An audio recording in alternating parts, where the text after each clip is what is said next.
Hemos descubierto nuevas fuentes de ataque desde Chile, desde Colombia, que han efectuado ataques cibernéticos apoyados por el gobierno de Estados Unidos para dañarle el sistema eléctrico al pueblo de Venezuela, dijo el presidente venezolano Nicolás Maduro este sábado, 6 de abril de 2019, ante una multitud a las afueras del Palacio Presidencial de Miraflores.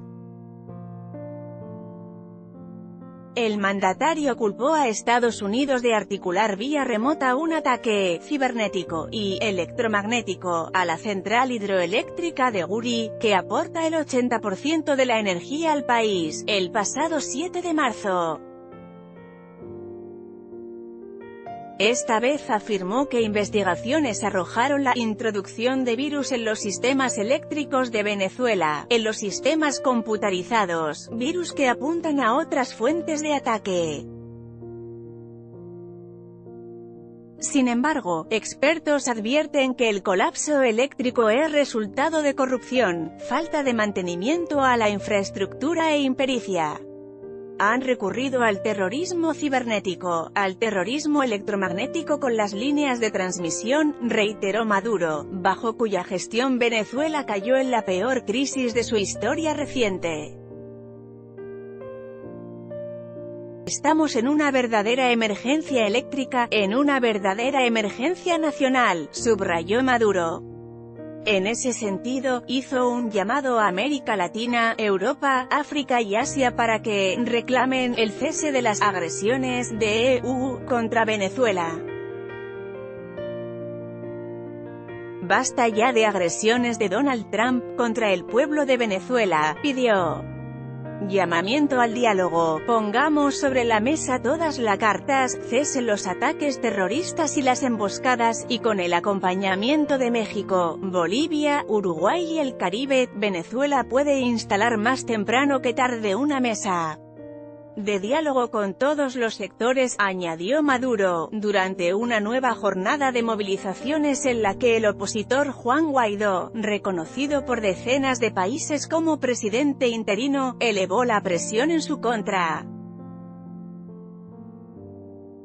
Este se niega, además, a cualquier falso diálogo, por considerar que sería una oportunidad para que Maduro gane tiempo. Venezuela pide apoyo y acompañamiento para un gran diálogo de paz, de entendimiento, afirmó el gobernante socialista, quien reiteradamente se muestra proclive a conversar con sus adversarios. El 7 de febrero se conformó el Grupo de Contacto Internacional, con países europeos y latinoamericanos, que busca una resolución pacífica al pulso por el poder, pero exige que la negociación conduzca a elecciones presidenciales libres y transparentes, por lo que México se desligó de esta mediación. LGZAPFF. Deutsche Welle es la emisora internacional de Alemania y produce periodismo independiente en 30 idiomas. Síganos en Facebook, Twitter, YouTube. El entonces presidente socialista Hugo Chávez, fallecido en 2013, nacionalizó el sector eléctrico en 2007. En ese marco creó la Corporación Eléctrica Nacional, Corpoelec, que fusionó las compañías regionales encargadas de la generación y transmisión de energía. Venezuela enfrentó en 2010 una grave crisis energética por una sequía que hizo descender a niveles críticos el agua de la represa de Guri, Estado Bolívar, al sureste, fuente de 70% de la electricidad del país. Ante la crisis, Chávez declaró una emergencia eléctrica y aplicó un plan de racionamiento.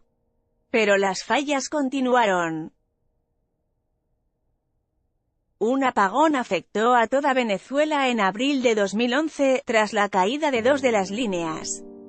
Aquel corte solo duró unos 15 minutos en Caracas, pero se prolongó por horas en estados como Aragua, Carabobo o Zulia. Un mes más tarde, otro fallo dejó a oscuras a una decena de estados. En abril de 2013, cuando Maduro llevaba un mes en el poder, se produjeron más cortes y, en septiembre, otro apagón dejó a un 70% del país, Caracas y 14 estados, sin luz por al menos 4 horas. En diciembre, otra falla afectó a medio país. Maduro habló de «sabotajes», mientras expertos denunciaban falta de inversión, pobre mantenimiento y multimillonarios casos de corrupción. En marzo de 2014, dos incendios en el Cerro Ávila, que rodea Caracas, dejaron sin electricidad a sectores del centro de la capital y, en junio, un corte de energía afectó durante horas a vastos sectores de la ciudad y unos 10 estados. Nuevos planes de racionamiento se aplicaron en 2016 por cortes que el gobierno de Maduro vinculó con una nueva sequía. Esas medidas implicaban la reducción de la jornada laboral del sector público en un 40% y afectaban a centros comerciales y hoteles, a los que se obligó a instalar plantas eléctricas propias. El 19 de octubre de 2016, el edificio del Parlamento, de mayoría opositora, se quedó sin luz mientras los diputados debatían un proyecto de ley para el sector eléctrico. Los apagones se incrementaron a lo largo de 2017. En octubre, una falla dejó sin energía durante 8 horas a la ciudad de Maracaibo y otras zonas del estado Zulia, el más castigado por los apagones. En Navidad, el 24 y 25 de diciembre, también se registraron fallas en varias regiones. Pandillas aprovechan los apagones para asaltar tiendas como aquí en este centro comercial de Maracaibo. Nada más empezar 2018, el 2 de enero, sectores de 5 estados y de la capital quedaron sin energía durante varias horas, sumándose a permanentes racionamientos de agua. Dos apagones en enero afectaron a Caracas y distintas regiones. El 17 de febrero, 6 recién nacidos que recibían respiración asistida murieron tras un apagón en un hospital del sureste del país. A finales de agosto otros dos cortes de gran alcance se registraron en Caracas y en los estados Miranda y Vargas. En Zulia algunos sectores se quedaron sin suministro hasta 4 días. En octubre se volvió a repetir un apagón de más de 24 horas en gran parte del país. En noviembre los cortes llegaron a la turística isla de Margarita, norte, y a los pocos días otro apagón golpeó de nuevo a Zulia. 2019 abrió con un apagón que provocó el desalojo de más de un centenar de personas de uno de los mayores hospitales del país. Este suceso dejó 2 muertos. El 7 de marzo, en tanto, se registró el peor de los apagones, que paralizó Venezuela durante una semana, con denuncias de más de una decena de muertos en hospitales. Este 25 de marzo al menos 15 estados y Caracas volvieron a quedarse a oscuras. Autor, José Ospina Valencia.